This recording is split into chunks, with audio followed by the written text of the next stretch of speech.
They don't care about us. They treat us like dogs. They treat us like animals. A 16-year-old boy's emotional testimony about the impacts of ICE in the community at a Hillsborough City Council meeting last week that has now gone viral. And I hope you guys really do something about it, because I really do want something to change, because I should not live like this as a 16-year-old. I shouldn't be scared. I should be focusing on school, and I can't even focus on school. Manny Chavez says he didn't prepare, and he never knew his words would go so far. But he knew he had to speak up. It's not just about me. What I spoke is not for me. It's for my community.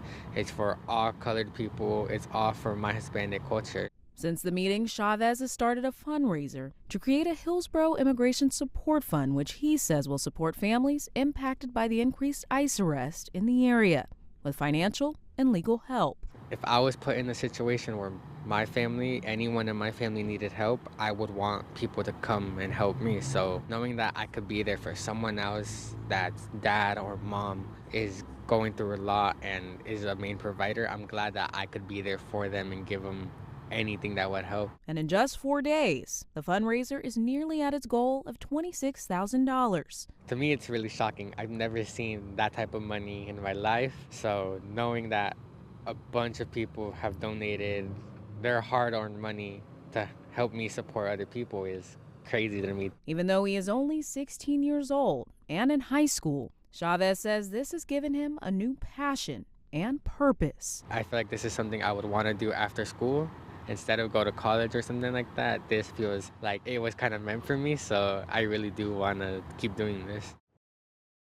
Chaos in Little Village as a neighborhood resists federal agents and their Operation Midway Blitz.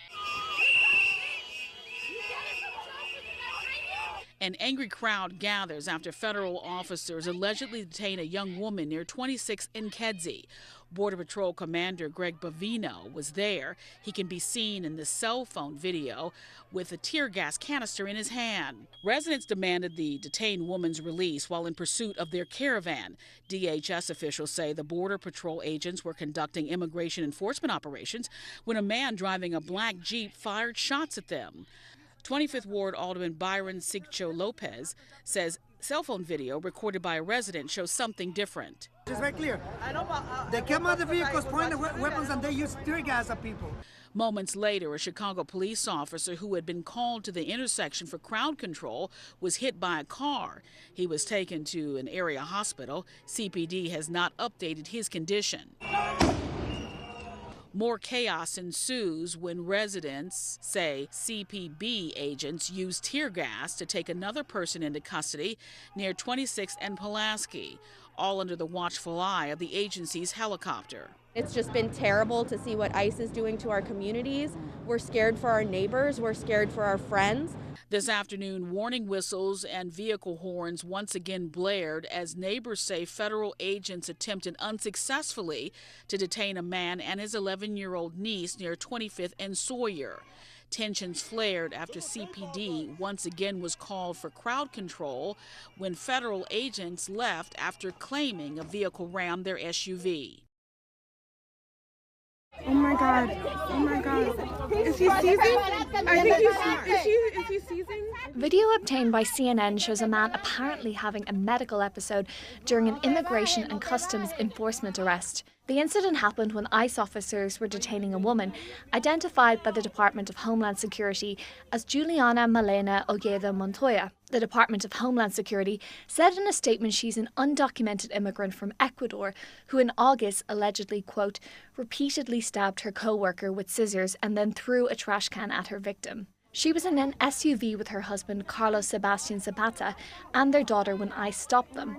Zapata told the Boston Globe that he, quote, lost consciousness while clinging to his wife as federal agents tried to pull her out of the SUV. In the video, agents can be seen tapping Zapata's face as if to get him to regain consciousness, then putting him in a headlock as they pull him out of the SUV. Zapata told CNN affiliate WCVB he believes an agent used a stun glove on him that caused him to have a seizure. Zapata told the Globe the couple have pending asylum cases and valid work authorizations. He said they crossed unlawfully into the US a few years ago and later turned themselves into immigration authorities and applied for asylum.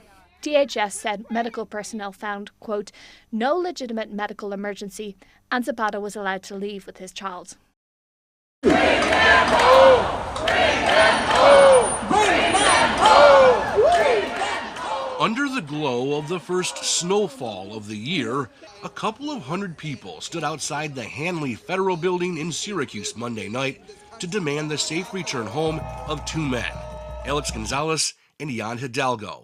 The couple, who were recently married, were detained by ICE officials last month. Their story is no different than the previous generations of immigrants who came to central New York.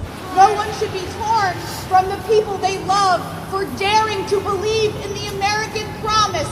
And those here say it would be one thing if the two men were bad people, the criminals they were told would be targeted in these detainments.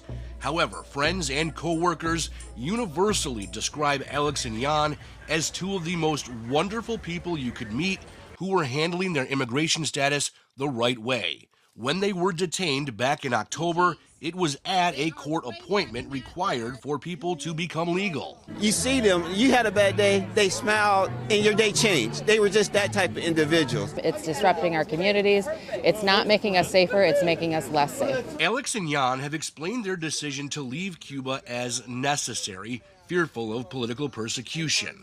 They were so touched by this rally, Alex actually called in from his detention center. He's so thankful for everything happening back here at home. We're all here for you. I miss you so much.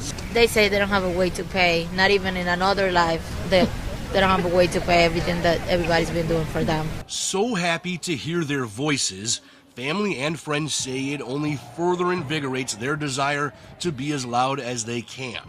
For Alex and Jan, and for everyone else, they say, going through this. They work, they're contributing to our society, to our economy, and this is wrong.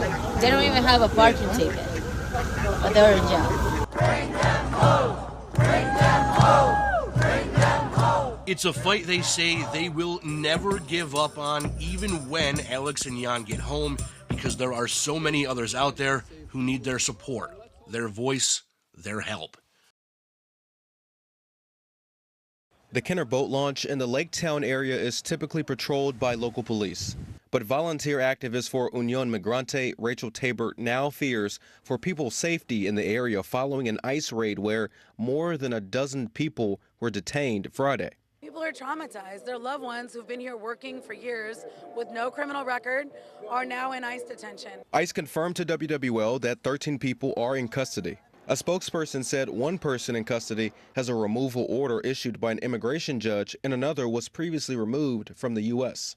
Saturday, Kenner Police Chief Keith Conley explained why his office collaborated with state police and federal agencies to launch the joint operation that was in effect for at least 2 months.